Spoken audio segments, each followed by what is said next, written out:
everyone, and happy Thursday to you.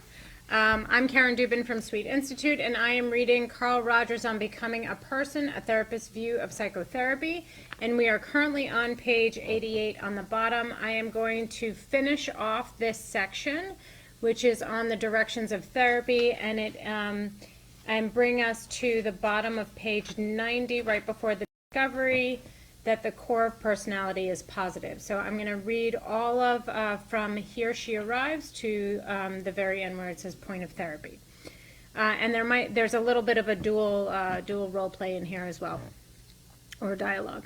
Here she arrives, as so many other clients, at the tentative, slightly apologetic realization that she has come to like, enjoy, appreciate herself. One gets the feeling of a spontaneous, relaxed enjoyment, a primitive joie de vivre, perhaps analogous to the lamb frisking about the meadow or the porpoise gracefully leaping in and out of the waves. Mrs. Oak feels that it is something native to the organism, to the infant, something we have lost in the warping process of development. Earlier in this case, one sees something of a forerunner of this feeling, an incident which perhaps makes more clear its fundamental nature. In the 9th interview, Mrs. Oak, in a somewhat embarrassed fashion, reveals something she has always kept to herself. That she brought it forth at some cost is indicated by the fact that it was preceded by a very long pause of several minute duration. Then she spoke. Client. This is kind of goofy, but I never told anyone this. And it'll probably do me good.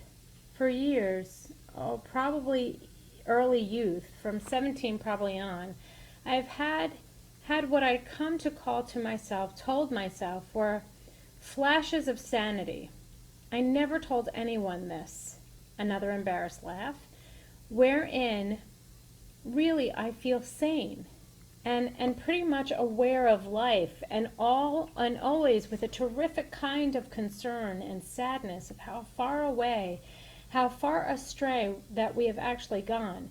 It's just a feeling once in a while of finding myself a whole kind of person in a terribly chaotic kind of world. Therapist. It's been fleeting and it's been infrequent, but there has been times when it seems that the whole you is functioning and feeling in a world, a very chaotic world to be sure. That's right, client. And knowing actually how far astray we've gone from being wholehearted, whole, healthy people. And of course one doesn't talk in those terms. Therapist. A feeling that it wouldn't be safe to talk about the singing you. Where does that person live? Almost as if there were no place for such a person to exist. Of course, that makes me now, wait a minute. What that probably explains why I'm primarily concerned with feelings here. That's probably it. Therapist, because that whole you does exist with all your feelings. Is that it? You're more aware of feelings? That's right.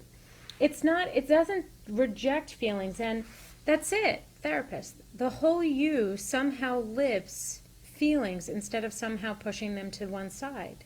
Client. That's right. I suppose from a practical point of view, it could be said that what I ought to be doing is solving some problems, day-to-day problems, and yet what I'm trying to do is solve something else that's a great deal more important than this little day-to-day problem. Maybe that sums up the whole thing. Therapist. I wonder if this will distort your meaning, that from a hard-headed point of view, you ought to be spending time thinking through specific problems. But you wonder if perhaps maybe you aren't on a quest for this whole you, and perhaps that's more important than a solution to the day-to-day problems. Client. I think that's it. That's probably what I mean.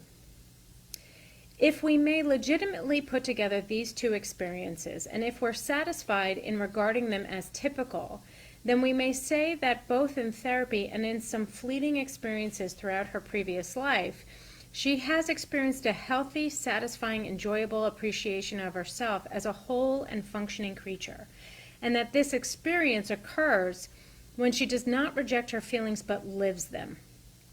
Here, it seems to me, is an important and often overlooked truth about the therapeutic process. It works in the direction of permitting the person to experience fully and in awareness of all this, of all his reactions, including his feelings and emotions. And this occurs in the as this occurs, the individual feels a positive liking for himself, a genuine appreciation of himself as a total functioning unit, which is one of the important endpoints of therapy. End of reading for today.